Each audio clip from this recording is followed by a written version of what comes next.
Well, good evening, everybody. Do we have no energy tonight? Good evening, everybody. We're about to bring a world-class museum to Lake Worth Beach, and that's all I can get? Come on, come on.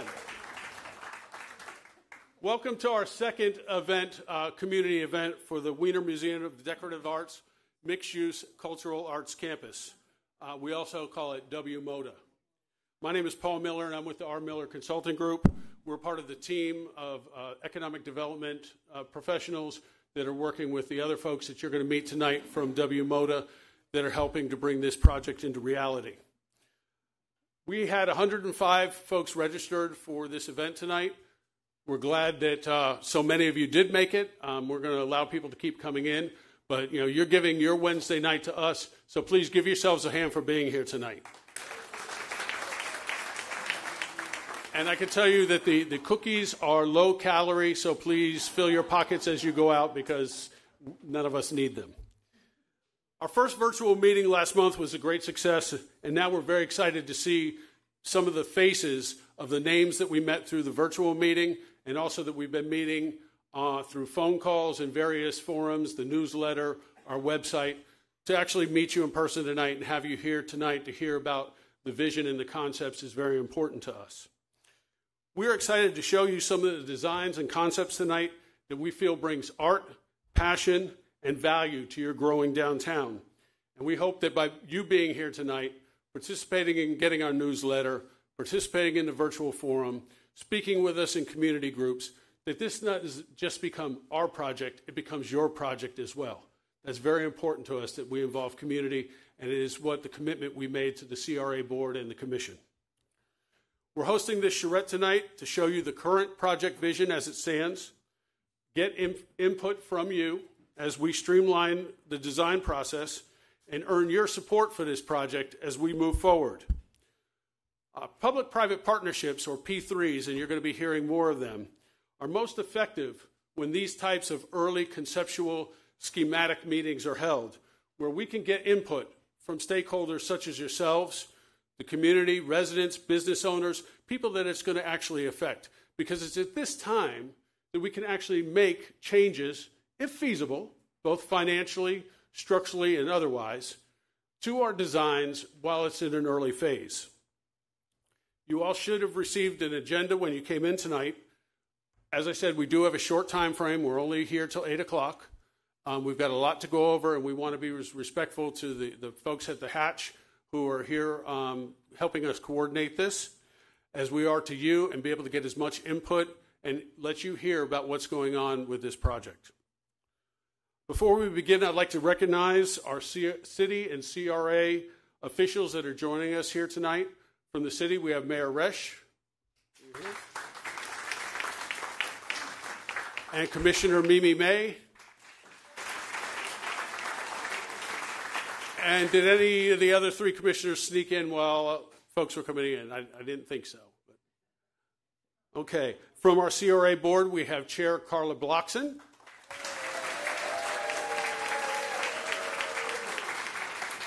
Wow. I wish I got that kind of applause.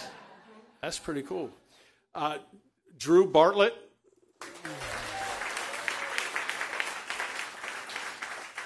And Donna Kerner. Hello, welcome. We're glad we didn't miss you.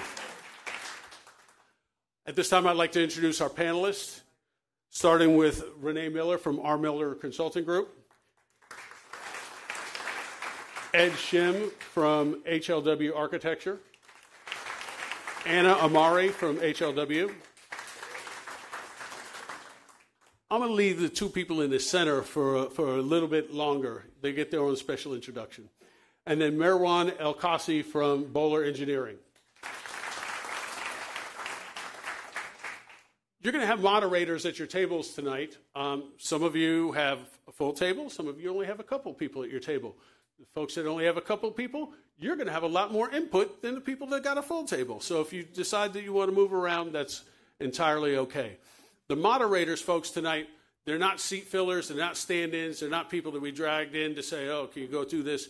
Each and every person that's a moderator tonight is on our team, from architects to designers to our planning and zoning folks, to our market analysis, so on and so forth.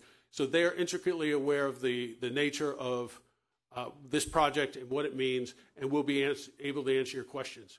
We will also have people floating around from our team to answer any other questions. And also, I'd like to recognize Mr. William Waters in the back from the Planning and Sustainability Director. I think I got it right. Who will also be floating around if you have any city-specific questions that need to be asked as we go along. Your moderators are not going to be directing you. They're going to be trying to keep you on track. They're going to be trying to jot down your thoughts. We are going to have full-size site plans to go over. You'll have Post-its, Sharpies, pens, and then they'll be asking you some questions about things that you see on the plans in regards to the site plan and what you think works well and hopefully what you don't think works well. That will be a very short column. But what we want to do is have them keep you on track. If there's a topic that's off the site plan, we want to move it to the parking lot, or for those of you that are green, the bike rack. And we can write that down and explore that at a later date and get back to you about any questions you may have with that. The last introduction that I do want to make is Mr. Arthur Wiener and his daughter Ariana. It's really Arthur's passion and vision.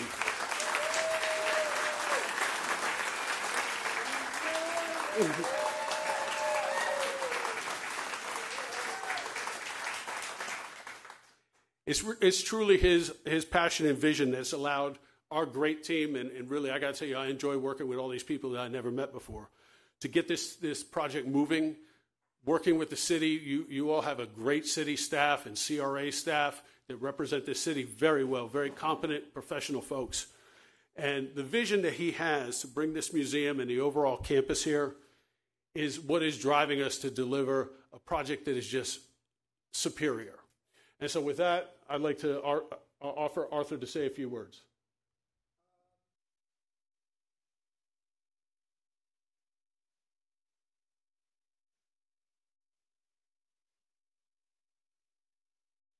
I want to thank all of you for coming. Second, I love this town. I walked around it. This is not the only town that is vying for WMODA, but this town has a vibe. You walk around it, and I told William that it reminds me of Cambridge, Massachusetts, young, or the West Village of Manhattan.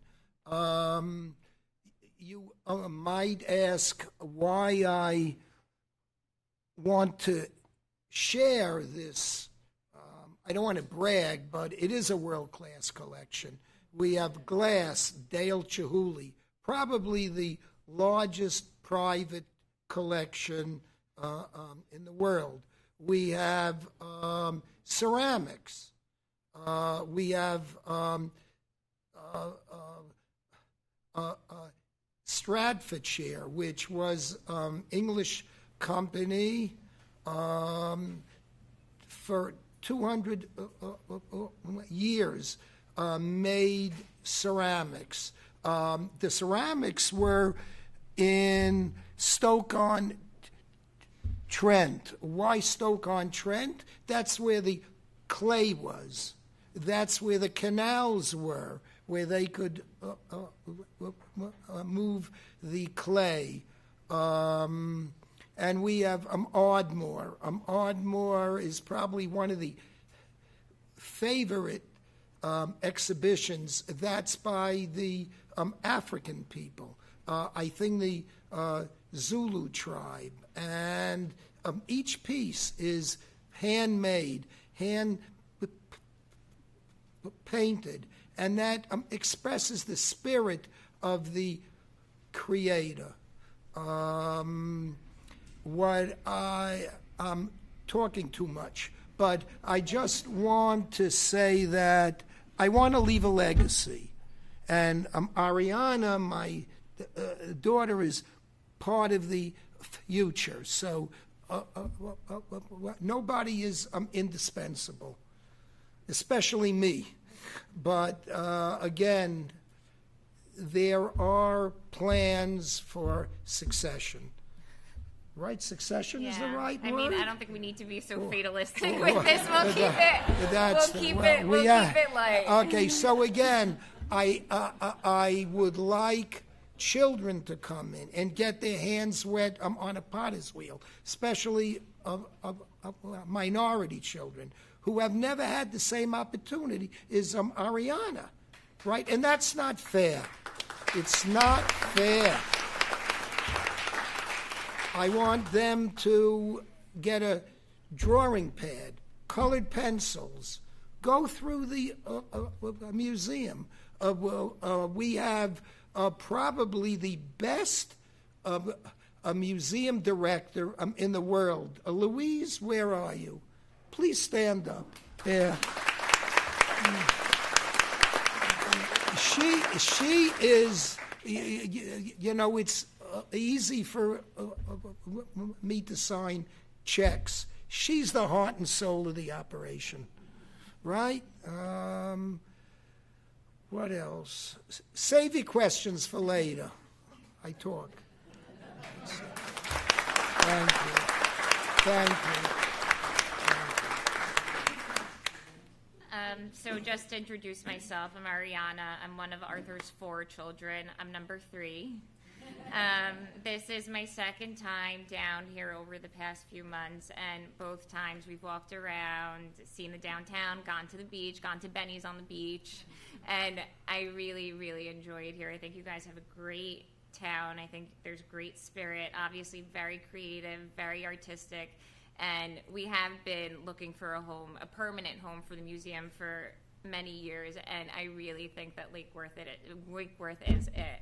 I think that we've really found the right place for the collection and the right community. Everybody's been very welcoming, very engaging. We really feel the support and we really appreciate it. So I wanted to say thank you to all of you for welcoming us.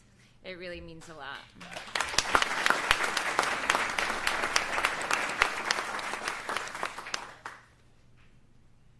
Thank you, Ariana and Arthur. So we're going to jump in, and so we've just done the welcome and introductions. Our charrette overview is what we're going to do now. We're going to introduce your moderators. Then we're going to go into a project overview from our panel, the site concepts and designs from the panel, and then we're going to have our breakout session, and then we're going to come back together. You'll have about 45 minutes for that breakout session. We will keep you on time. And then we will have about 20 minutes. 20 minutes or so for questions at the end from our panel. So I'd like to introduce now our team. At table 1 is Joe Stamfo from HLW. Table 2, David Kastner from United Management. And it's David's birthday today, so be nice to David. Happy birthday to you! From Lambert Advisory, our market analyst, Paul Lambert, will be at table 3. From HLW, Jennifer Adams at table 4. At table 5, heading up the project management and construction from HE2PD, Nick Tangretti. Yay, Nick. At table 6, with place planning, is Corey O'Gorman. Yay. Table 7, Renee Miller. Table 8, Robert, I always get your last name messed up. Morgado. From Bowler Engineering. Table 9 is Louise Irvine from WMODA. You guys can ask her all about the collection and make arrangements for a private tour. If anybody's at table 10, you get me, so that's a good thing. And table 11, if we have anybody back there, is not yet. Okay, we'll see. Is Merwan, and he is actually a Lake Worth Beach resident who's on our project. So without further ado, I'm going to turn it over to Renee and the panel for the presentation.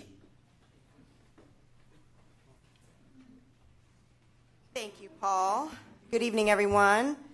Before we get started in talking about the project overall, I want to always remain focused on what the key goal for our development is, and that's finding the home for WMODA. I cannot give it justice the way that Arthur and Ariana and Louise could give it justice. But I have come to learn how unique this particular kind of museum is. And Louise and Arthur tell us that we're one of the only ones in the world that has this particular collection of art and ceramics presented in this way. And we believe that there is a true destination opportunity here in Lake Worth Beach because of that. And maybe that, plus all of the other things that you've invested in together, is what I believe makes this the best synergistic relationship that we could have ever, happened upon. Before I get started in talking about the project, I really want to start there and say that is our ultimate goal overall. When we talk about this project, you hear us talk a lot about a partnership. And it is, in fact, a public-private partnership, and I want to take this opportunity to define who the partners are. Of course, it's the Wiener family, since they are the benefactors of WMODA and the owners of United Management, and United Management will be the developer for this overall project. Along with us in this partnership, of course, is the WMODA 501c3, who runs the day-to-day operation of the museum and will continue to do so when we find our home here in Lake Worth Beach. And finally, it's the Lake Worth Beach CRA and the City of Lake Worth Beach. If you have been following this project, you know that we've talked about from the very beginning that this doesn't work if it's not a public-private partnership together. And we've done a lot of talking, we've done a lot of conversations, mainly because we truly believe that it has to be a marriage for which we're as into you as you're into us, and we make this relationship work. And so, with that, we wanted to show you who your partners are. At its heart, it's the Wiener family, and of course, everyone else together to make it work. I talked a little bit about our community engagement. I was happy to be able to recognize a lot of faces here today because we've done a lot of outreach. We've had over 100 residents and business owners sign up for our monthly newsletter through our splash page, WMODAloveslwb.com. We continue to see daily views increase on that splash page. We also have met with over 40 residents and businesses face-to-face over the last couple of weeks just to learn a little bit more about what are the touch point issues. How can we, put our best foot forward in what you're going to see today? And you'll see a lot of that in what will be presented. And then, of course, today, as Paul said, we had over 105 residents registered to participate today. And that's huge.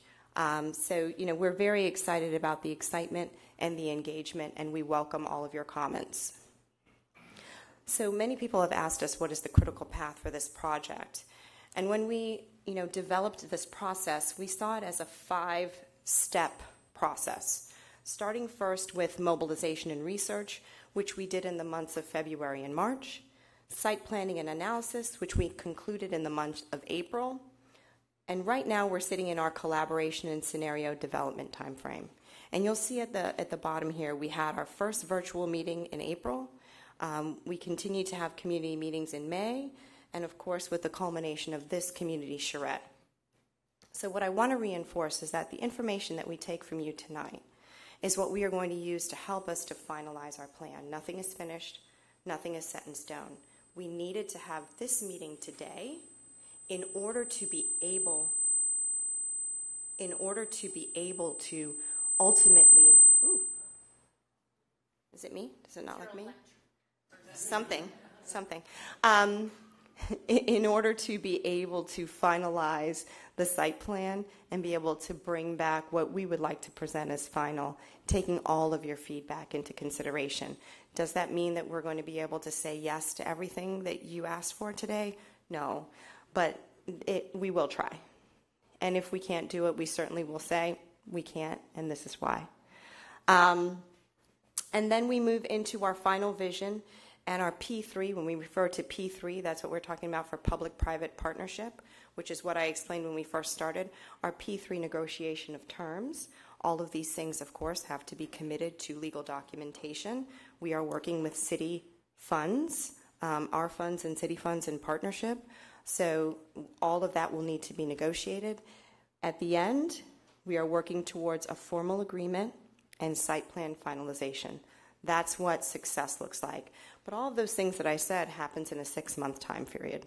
So that's a lot of work to be crunched into 6 months. And when you really start getting into the details of planning something of this scale, I'm sure all of you in here can appreciate how quickly we are moving. With that, I would like to turn it over to Anna Amari from HLW, who will take you through the site plan and design.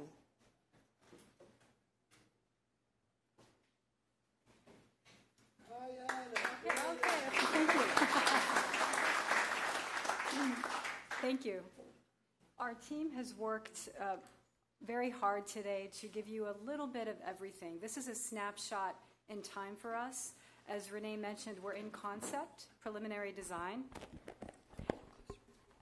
And today you will see a host of variations of sketches, massing diagrams, some concept plans, and I'd like to walk you through the thinking that went behind the site plan that will end up on your table for you to give us feedback on. Oh, actually, and before I do that, I'd like to give you a little bit of an introduction on HLW. Our principal, Ed. Ed, can you come up here for a minute?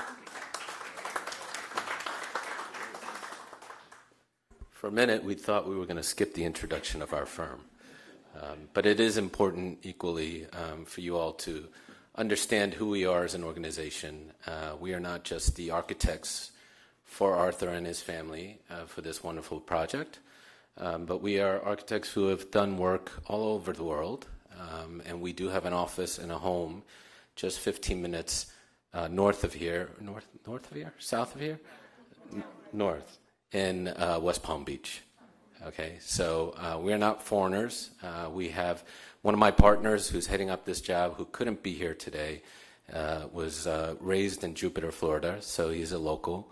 And he very much cares about working with us and our greater team to make sure that we are putting the best minds into this project and making sure that this is not just an architectural expression or a product at the end of the day, but it is a compilation of ideas that includes yours as well. So it is our privilege to be here tonight to listen to what every single one of you has to say, because it is our duty and responsibility, we feel, as architects that contribute to the greater environment, to make sure that your thoughts are considered.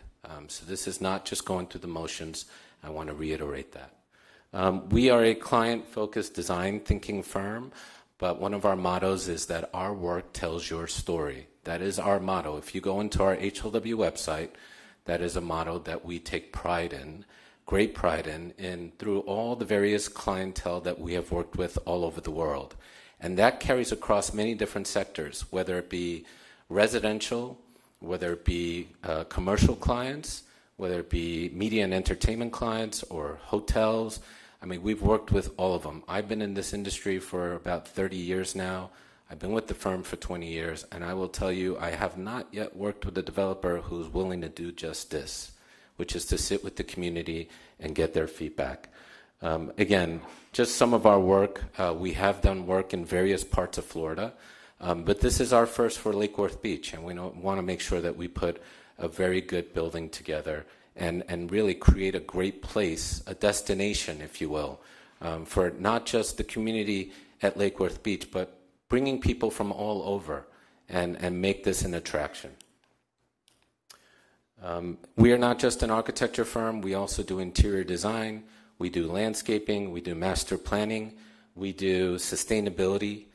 We have an in-house lighting group. We have an in-house branding group. So the reason why I share that is because what we will put into this project is very comprehensive. We have a variety of professionals and experts that will gather their minds and make sure that this building is not just something that is nice to look at from the outside in, but also equally, and if not more important, to make sure that the buildings are designed from inside out. Okay, the building is only as good as how it works inside and how it contributes to the experience of the user, that being you, as far as the building is concerned. So we take a very holistic approach as far as how we design a building. So I just wanted to share that. And as you can see, we have offices not only just minutes from here, but our corporate headquarters is in New York, and we have various offices throughout the country and one in London. So with that said, I'm going to pass it over to Anna, and then she will probably just kind of walk you through the various components of how we've arrived at a very preliminary concept plan, which again, I can't stress enough, what you'll be seeing today is very preliminary. Nothing is final. Thank you.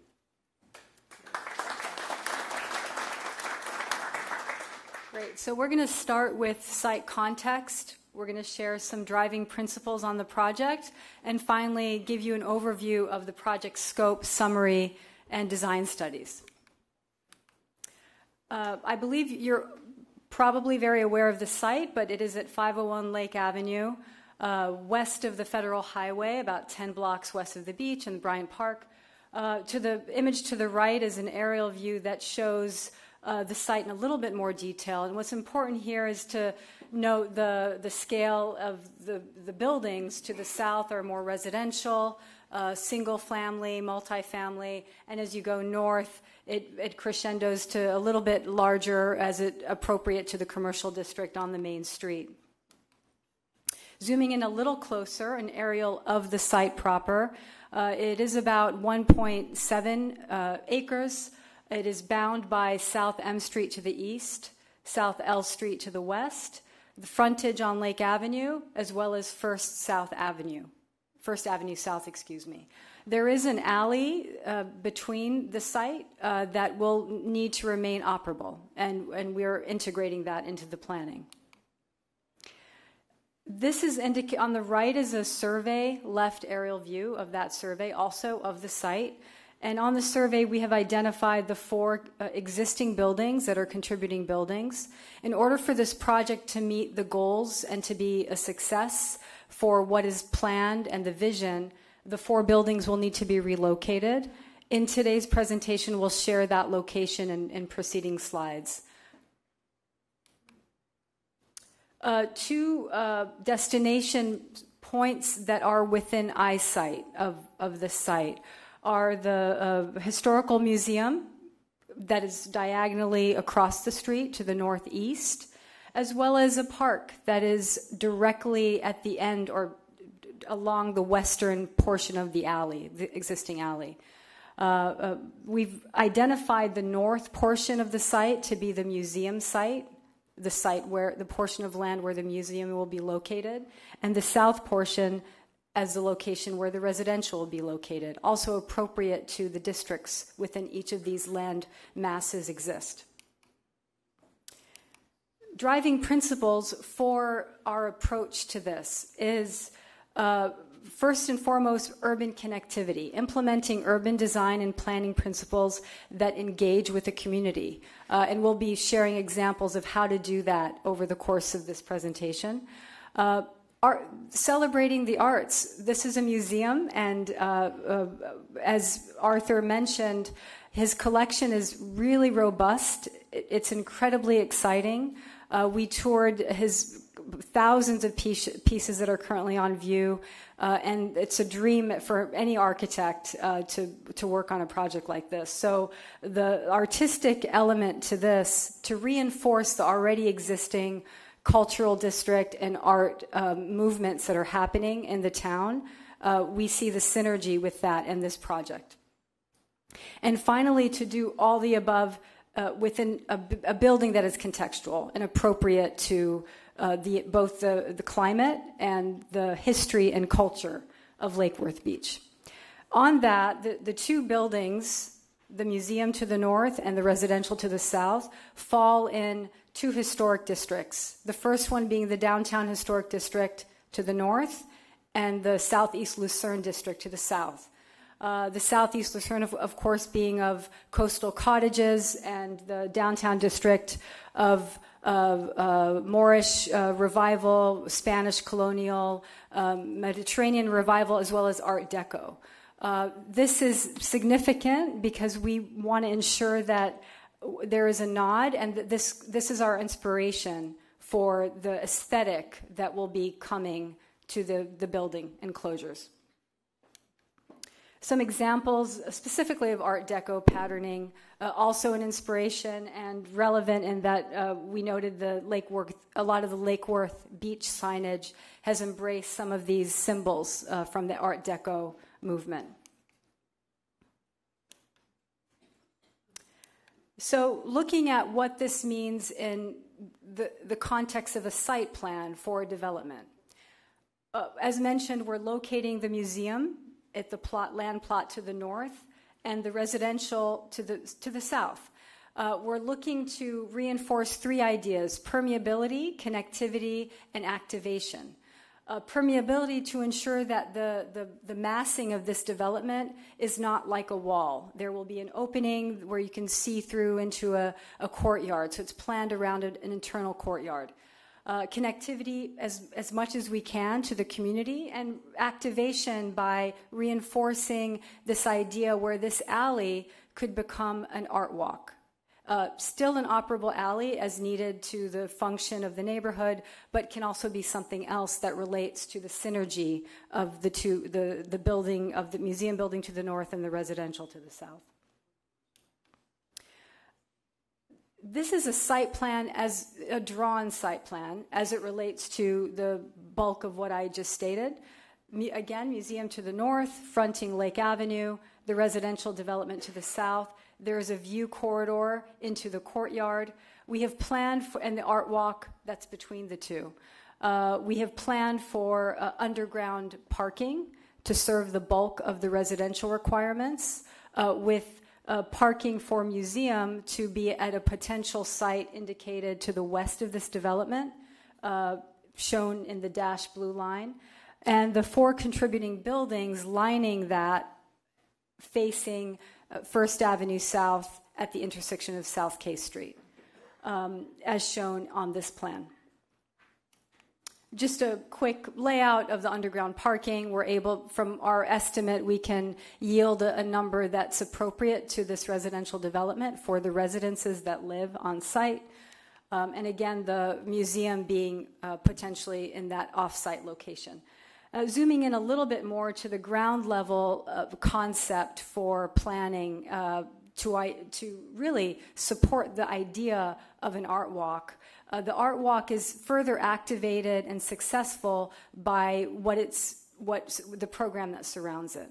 So we're planning for the museum to have ground level activation that includes a gift shop, and the ground level for the residential at the northern portion of this development would be amenity and lobby. So the nature of the architectural expression would be more glazing, so there is an activation to that portion of the site development.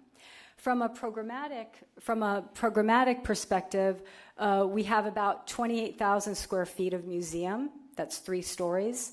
About 120,000 square feet of residential that ranges from 3 to 5 stories.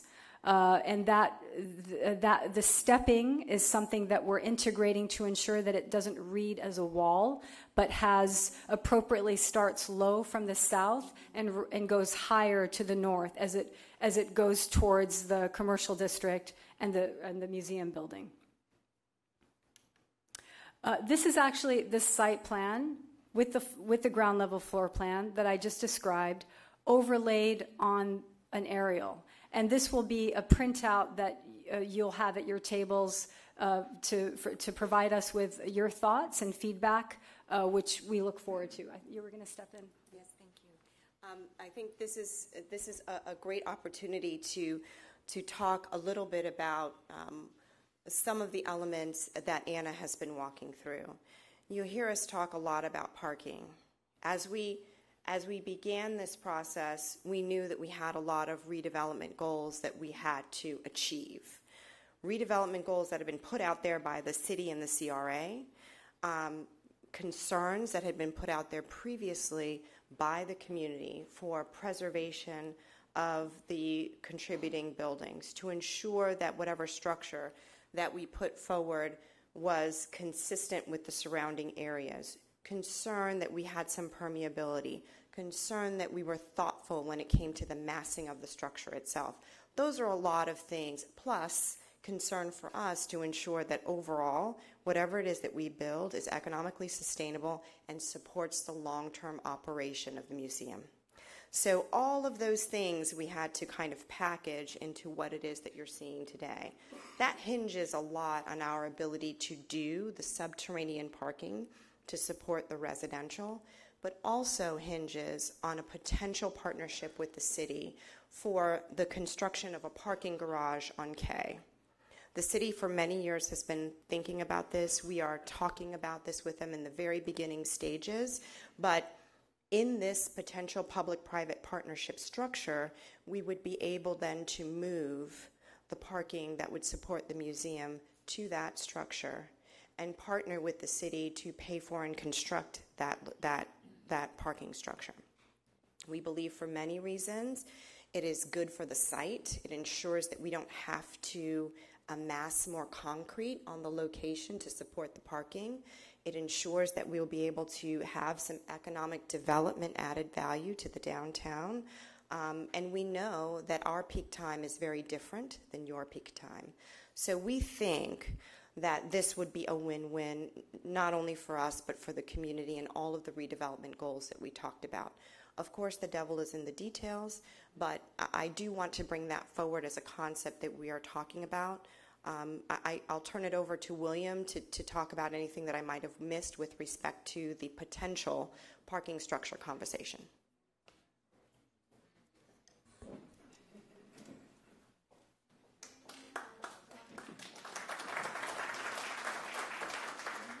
Good evening, and I'm so happy to see a lot of you here. There's some faces that I haven't seen in a while, and so I think the success of this charrette will be based on the input we get from all of you.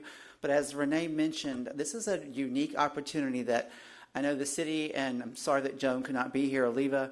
We've been talking about how to deal with a myriad of development challenges in Lake Worth Beach downtown, and this is a unique opportunity in that we can work together with a private enterprise to address some of the parking demands and challenges that are there in a sympathetic and understanding developer and design firm. You do not know how they're just amazing. I've been really impressed working with them. We meet every week and talk about the issues that are coming up. Through this partnership, there is likely an ability to address issues that are of concern for business owners downtown, special events that happen like the Street Painting Festival, access to different things, broadening the appeal of Lake Worth Beach. So she's included everything as Renee mentioned, but there is a process already in place. We don't have to create a new animal to get there, and that's also very exciting. It will be a planned process that will go through a number of public hearings, and we can, when we break out into different part tables, I can explain how that would work. But it is an opportunity to be transformative in Lake Worth Beach, at the same time preserving and enhancing and encouraging the unique aspects that we all find so important here, the unique charm, the flavor, the atmosphere, and sort of the grittiness of it as well. It will not be, it'll be enhanced and celebrated. And I think at the end, all of you will be super, super proud of what we'll be able to pull off in the next 6 months, 18 months, or going forward. Thanks.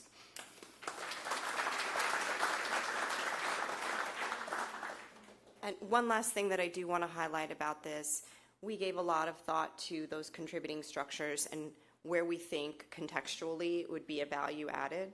Moving them to the K and First Street lots adjacent to the parking garage structure will allow for us to have these beautiful buildings be facing similar context to the south, and will also allow for the community to have conversations through the city and the CRA about what to do with them, what's best. And there's many things that are being talked about, and there's many visions that we've discussed and lots of different needs. But, as a developer, moving that and placing them, we know they will fit, and that is our contribution to that process. And we think altogether, it really does speak to adding value in the context that William talked about.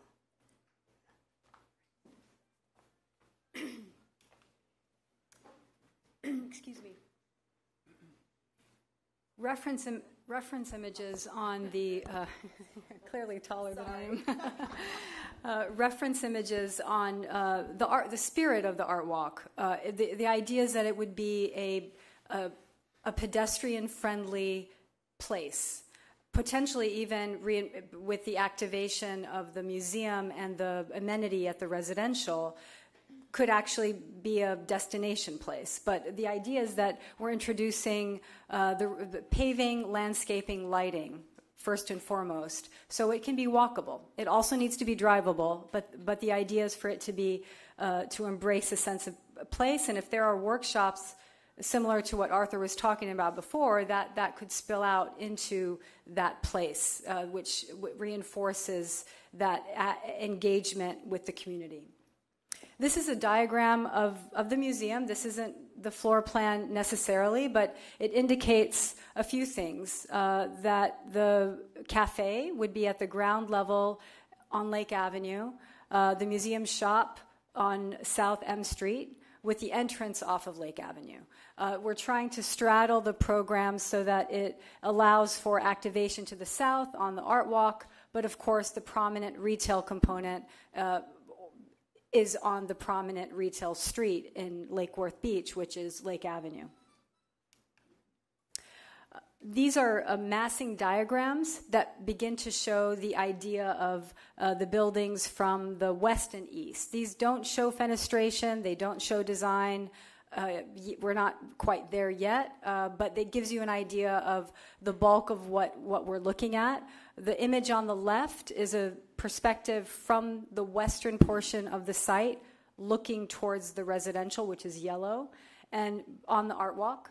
And the image on the right is looking from the east to the west, also at the art walk. The yellow to the left is the residential, and the blue to the right is the museum. We're embracing the zoning required setbacks.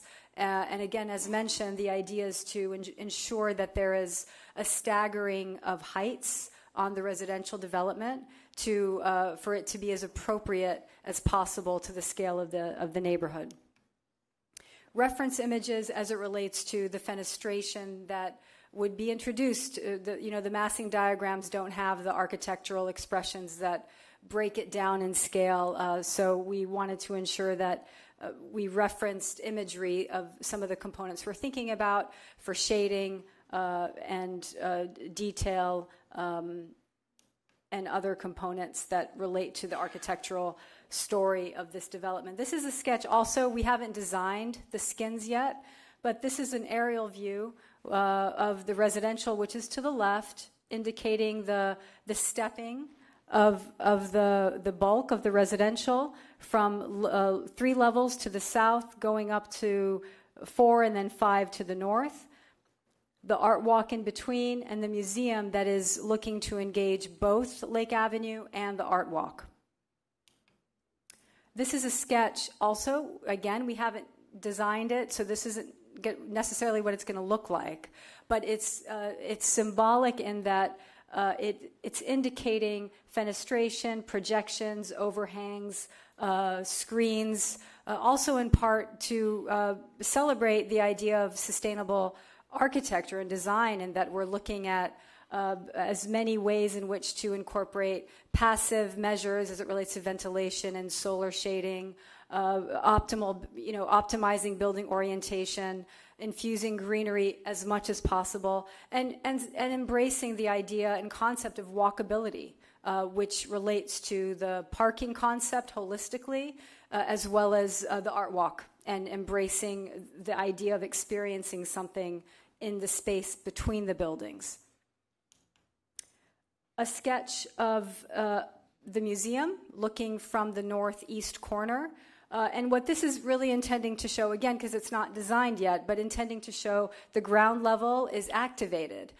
There's glass to showcase the cafe and museum shop, which is appropriate for the activation on Lake Avenue. Potentially a lantern up above, activation in a terrace at the museum building, and beyond you see the layering of the residential as it steps to the south. And this is a sketch of the art walk. You can see to the right is the museum. This is indicating a potential sort of that dual facade I mentioned before, where we're activating the Lake Avenue as well as, Lake Avenue, the more formal commercial front, as well as the art walk, which is the more private, intimate component with synergy between the residential to the left. Ground level is amenity. This isn't established formally yet, but there's been discussions of a clubhouse and or workshops that might correlate to the museum. This sketch is showing it as pedestrian only. It would not be. This would be, as mentioned, an alleyway, but we're implementing certain urban design components that will allow for pedestrian-friendly and potential, street activation and events. Again, the aerial shot that you saw before, because this is a holistic project with the idea of engaging the architecture and the space between the buildings with the community for it to be a destination place and creating a sense of place that adds to the existing cultural district of Lake Worth Beach. That concludes our presentation, and I'll give it to Paul to talk about what's next.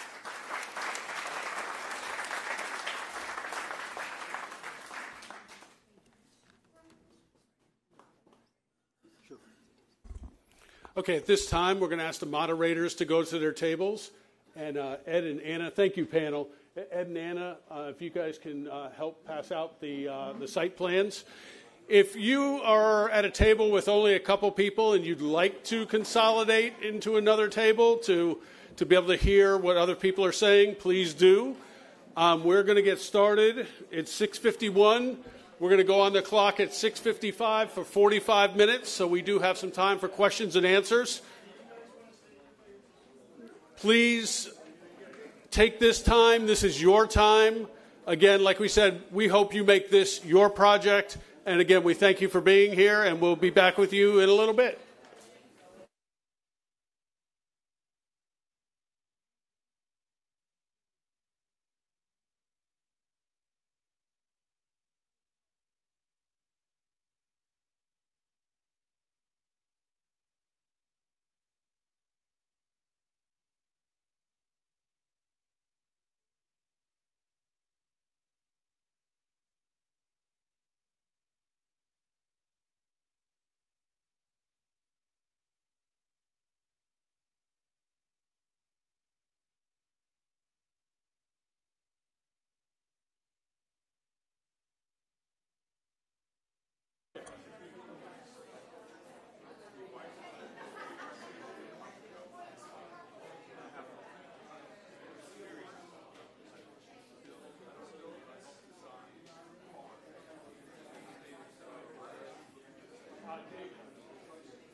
You need one?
Okay, so nice to meet you. I'm like, grown in Fairfax for a few years, and post-graduate and other things. She's amazing. I love her. It's a shame she couldn't be here. Yeah, well, she's Yeah. So, I just wanted to like share a couple of ideas. Number one is that like the historic building's still sitting. It's going to move. The historic buildings are going to move to another location. Oh, what I was going to say, if they were in place, this is where we're at, is I would have the city CRA, what was the name? I would have the city CRA apply for the grants, and they could restore it. That's the move. Okay, so 7 point, there's a lot of private pools in the world. More and more private pools now, where there's no public pool and there's an old location where a public pool once was. That turned out to be a disastrous investment because it was done in 1971. Like just as put in University of when they put University of Illinois there, the whole market for tourism dried up. So it's really like that's yesterday. It's not a good location of pools. Every condo in the region has the private pool. They're not going to come to our public pool. So there's still a need for a public pool, and there's a location on Main Street, First Avenue South. But where are we going to get the money from? The insurance, Richard, on the public pool is so expensive. So expensive. And the insurance, as you know, has gone up geometrically. The insurance on a condo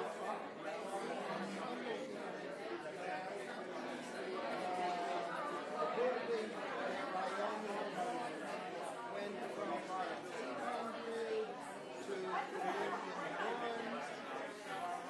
500,000. Now we went from $1,100,000 to $1,600,000. Okay, and the law says that the board must insure for the replacement. So you can have a small deductible, $25,000 premium, but we are not going to pay the money. That's exactly what I'm saying. You're just thinking of range. So what I'm suggesting is that the location of the case and First Avenue South is a double line. I want the city of the pool there, right? And therefore, that will include a putting a pool for your development.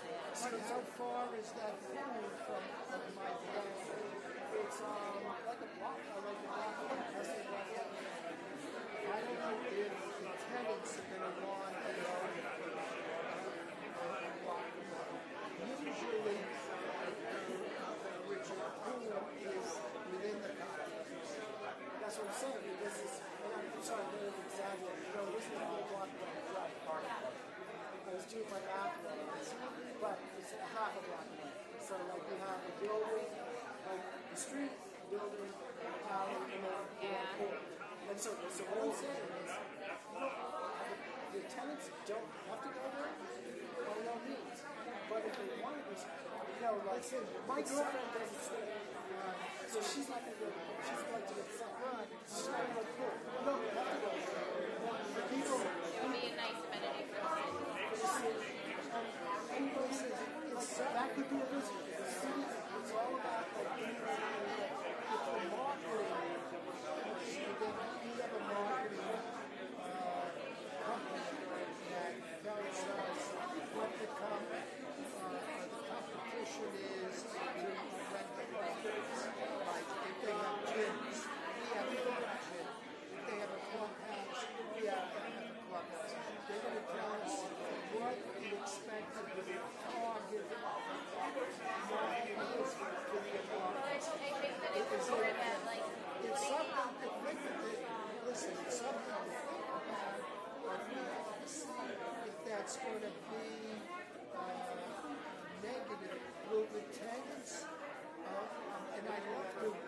say the money putting it through.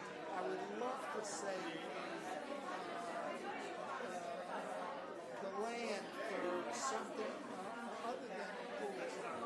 It's something to think about, but who agrees with you that the city is going to go? This is economics in terms of like that particular site. Hi, folks. It sounds like we got a lot of engaging conversation, but we only have about 10 minutes. 10 minutes to start wrapping up so we can get to questions and answers before we break. Thank you.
Okay, we have a 5-minute warning, folks, and then we're going to go into questions and answers.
Okay, folks, I'm sorry, but our time is up. Our time is up. If the panelists can come back to their seats up front. And Emily and Chris, will you man our microphones, please?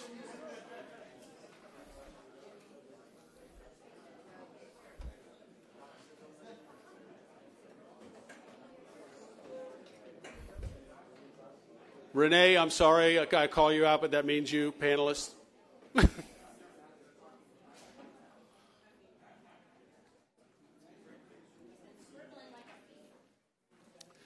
Please, folks, I know it may be tempting, but please leave your site plan on the table. I've noticed some folks taking pictures, which is fine, but please leave the site plan on the table, not put them in your coat or under a shirt. We need them. We need your notes. It's very important for us to be able to see what was done here tonight. So please leave those site plans. Renee, are you coming back up for Q&A? All right, so we have Emily and Chris that have microphones. We have 21 minutes till we're wrapping up. So we will start with any questions for our panel. If you could just tell us your name and who your question will be for, and we'll try our best to give you an answer. Hi, my name is Todd Townsend, 502 South J Street. I'm not exactly sure who to ask this question to, but it's been my experience, having lived and worked in museums before, that museums don't make a lot of money. In fact, they make almost no money. And so I wanted to know that if this is going to be a public-private partnership, who are the donors going to be? Because the donors are the people that pay forever on the thing, you know. So here's the donor.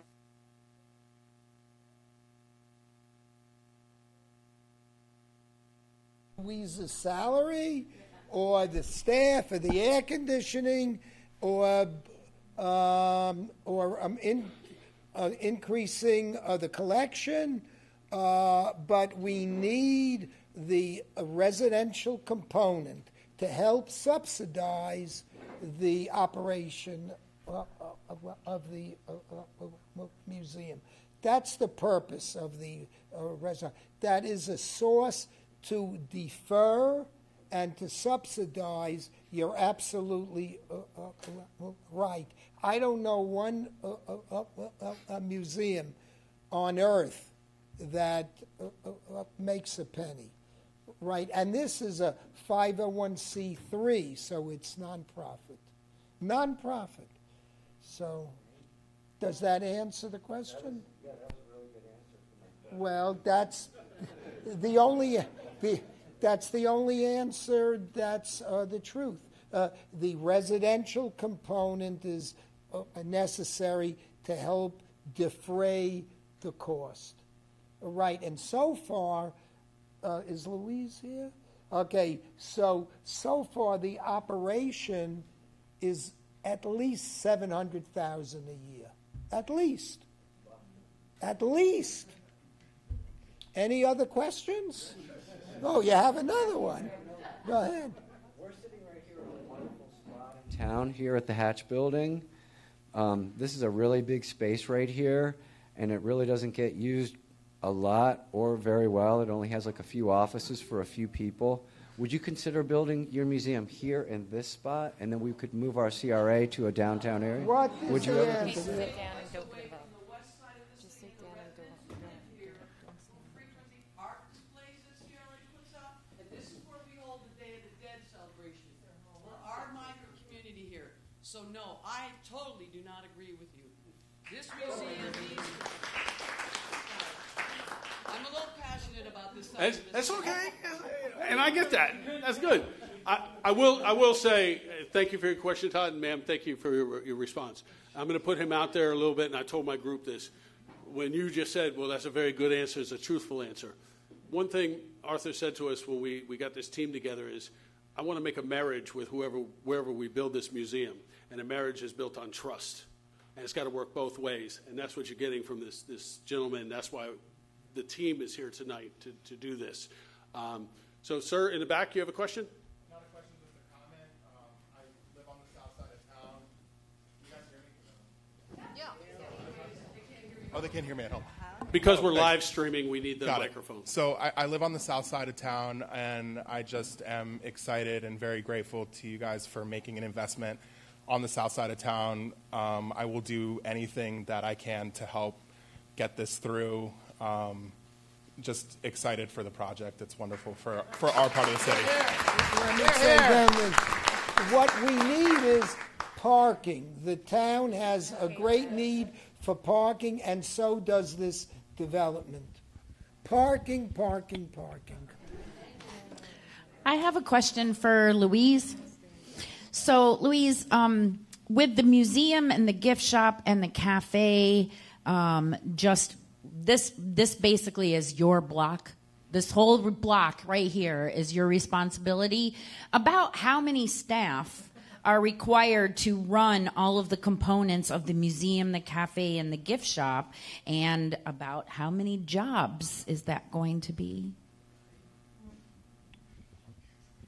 I was going to use. So until now, we've worked with a very small team, but we're speculating that we'll need something in the order of 12 to 15 people to staff all the different activities, because in our current locations, we haven't had a cafe restaurant before, so we need somebody responsible for that. We haven't done as much eventing in our temporary space, so we need people for that. Obviously, security and exhibitions are all the typical staff that we have, which involves curatorial, the collections management. All of that side continues to come, but with all of these extra amenities that are being proposed in this site, it's other people. So the number that's being talked about in our forecasting is of 12 to 15. And then what about, do you utilize volunteer docents? Absolutely. I mean, every museum thrives on the volunteer support and needs the volunteer support. So we've had, over the years, a lot of support in docent volunteering for doing the guided tours and helping us to engage with the public, helping on receiving guests and visitors, helping behind the scenes as well. So the volunteer side of it is critical to the success of a museum. We can't afford all the staff that really needs to make a museum work successfully. So engaging with the volunteer program is part of the day-to-day business of a museum. Chris, we have a question up here. Aaron? Aaron Allen. I understand that there's going to be a component of teaching children the arts and also senior citizens and that kind of thing as a free opportunity for them to come. Can you elaborate a little bit more on that? I can. Oh, no, let Louise. Do you want to take it, Louise? We already do a lot of work with seniors in our community and also children. Our business model changed slightly over with COVID impact, but we used to have bus loads of citizens coming from local community centres and the residential gated communities everywhere north to Palm Beach, down to south of Dania Beach, where the original location was. Obviously, that activity changed a bit with COVID, the number of people that wanted to get on a bus. But we've always serviced and enjoyed having the lifelong learners in the senior community. That's been a very important part of the museum. But children also, engaging children, and as Arthur mentioned, having them have opportunities, seeing the art. They love the colour. Everybody sort of freaks at the idea of children in a ceramics and glass museum, but really it's not like that at all. They have a tremendous respect if they're properly educated on the process. But the reaction to see young children react to the colour initially, and then to have a hands-on experience working with the clay. We do lots of clay building exercises. We do glass fusing classes for all age groups. So we're very actively involved at all age groups in the community. So children right through. Our hope is in the new location that we'll have forge partnerships with the school district and be able to have more formalized programs as well. But a lot of what we've done in the interim period, and certainly post-COVID, is scavenger hunts to engage with whole family activities and to make the whole museum going process fun for people, for the whole community, not just the people that think that they know and love the arts, but a lot of other people as well. Does that answer the question?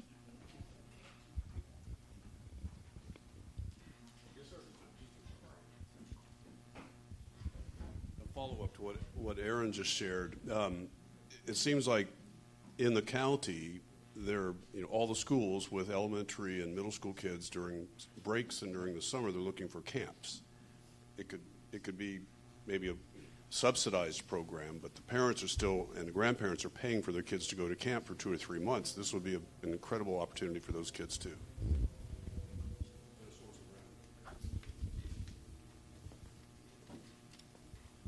Any other questions, comments?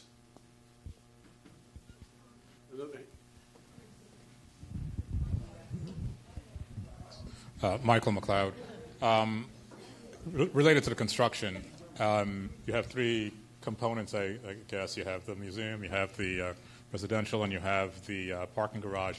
Will the construction of the site be, will all those elements be built concurrently, or is it going to be done in phases? Does Ed or Anna or Nick, do you want to, who wants to take that one?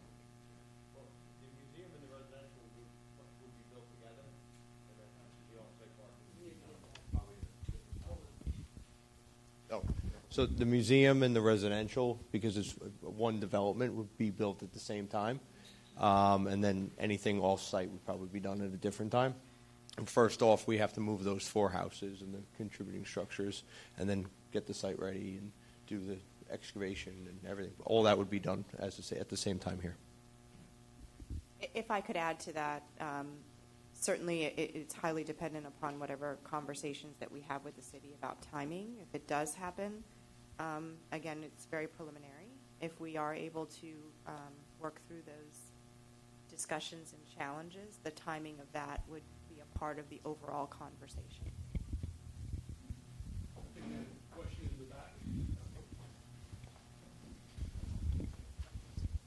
Ooh, I have a microphone. Just a comment. As a downtown business owner for many, many years, I don't see how I could not support this. I think this is a great opportunity for all of us to move forward and build something greater than we already have. So please, please, please tell all your friends, get everybody on board, and let's move forward. Thanks.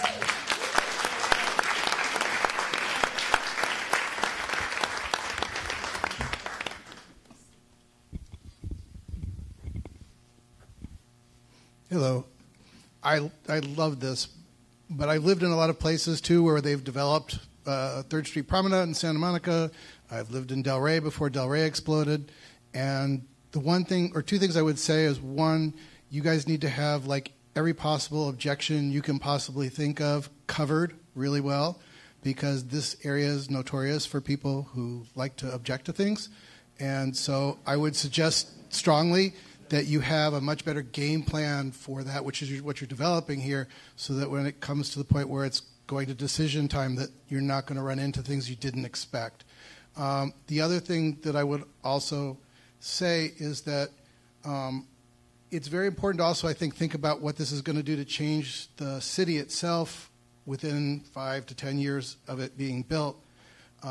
The law of unintended consequences is always, it's not going to really make that much of an imprint on the impact, but it does, because it's a beautiful building, and somebody else is going to want to build a beautiful restaurant across the street, and someone's going to want to do something else down the street. And do we have, to your thing of parking, which I love, thank you, do we have enough to cover the future growth of the city that's going to be generated by this?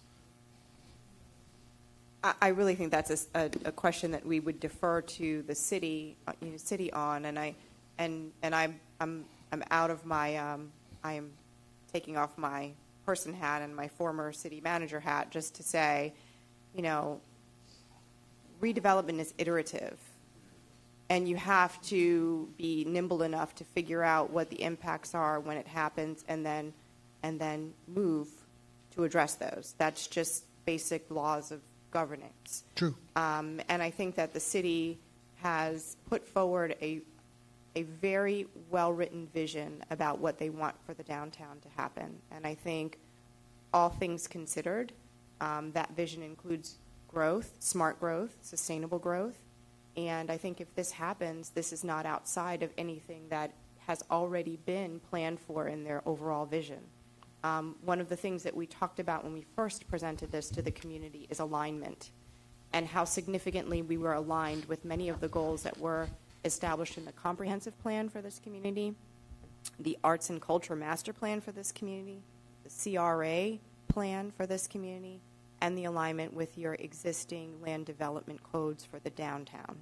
So I think just the fact that we're aligned with your long-term plans that already exist, I think that we're in a very good position to not have those catastrophic unintended impacts. Not to say there won't be any, but I think we're already well aligned, if that answers your question. Hi. To that end, because we're all wondering and waiting to see what's going to happen with the city, we know we're the last bastion of oceanfront property, oceanfront owned property, and we're a historic downtown. I did a lot of work. I lived in Lee County, so I worked with the city of Fort Myers, and they fought very, very hard. I always feel like Lake Worth Beach. If you've never been to Fort Myers, the historic Fort Myers, take a look at it, because they fought vehemently to not become a Delray, and they didn't. They made it. Their downtown redevelopment was incredible, and they really did hold on to historic. Now, they've got some high-rises and like that, but they're kind of outside the main historic downtown. We can do that. I feel that having a project like this will be one of our biggest first new, other than residential facilities, other than hotel. This could be the benchmark that everybody else has to work up to, saying they could do it at this height. They did it with this. I feel like this is the best possible next step we could ever have in a city if we do it right. So, just a thought.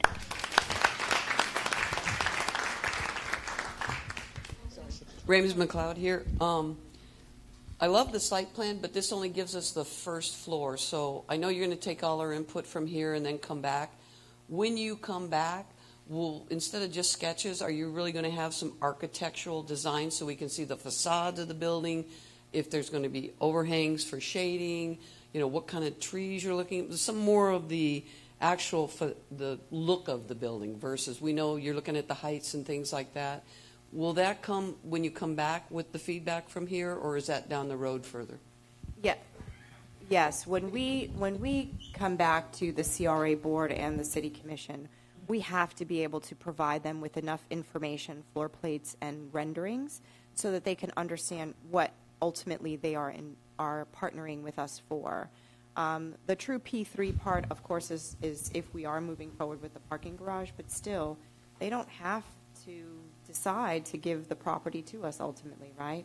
So we have to be able to deliver information to the city that gives them enough understanding of what it is that's being constructed, the quality of it, and the design of it. So the answer to your question is yes. I'm going to turn it over to HLW to And as a follow-up to that, when you make that presentation of what it's going to look like, besides the sketches, will there be then an additional opportunity for citizen input on our reaction to what you present? No, we will be presenting this to the CRA board and the city at a public hearing. So I know that there is process for you to be able to give feedback at that time. And then we will be required to go through all of the requisite public hearings and informations per your code for any other project. So just because we get to September and they say, we like it in concept, this is the deal terms, this is how we're going to move forward, we still then have to go through the regular entitlement process that exists for code, which requires us to do radius mailings to inform people within a certain area of the impact of the development, that requires us to have public meetings, that requires us to go to historic preservation and to city commission and so on and so forth. So there'll be many opportunities for comment. Okay, because I know that when Restoration St. Louis came and we had a lot of input, and we didn't like a lot of things of what they were doing. Mm-hmm. And then they went back to the drawing board, so to speak, incorporated some of our stuff, consulted with city staff, and found out, well, no, we really can't do that because of the code and the zoning and all the rest of it. So I'm just wondering if you're going to follow in that same footprint or pathway, or is when you present it, you're like, okay, this is what we came up with, and this is what we're going forward with, without more input from the city about the residents, about the look of it and that kind of thing. No, I mean, ultimately, as we said, we've done this process extremely transparently. Right. We've tried to. There's no reason for us to stop doing that. Okay. I think the process which is laid out in your code provides for that. And so when we do our neighborhood meetings, that's the idea, for us to get information and feedback.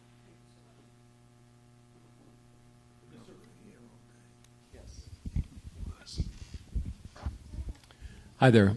I used to live right across the street on First Avenue South for about 3 years.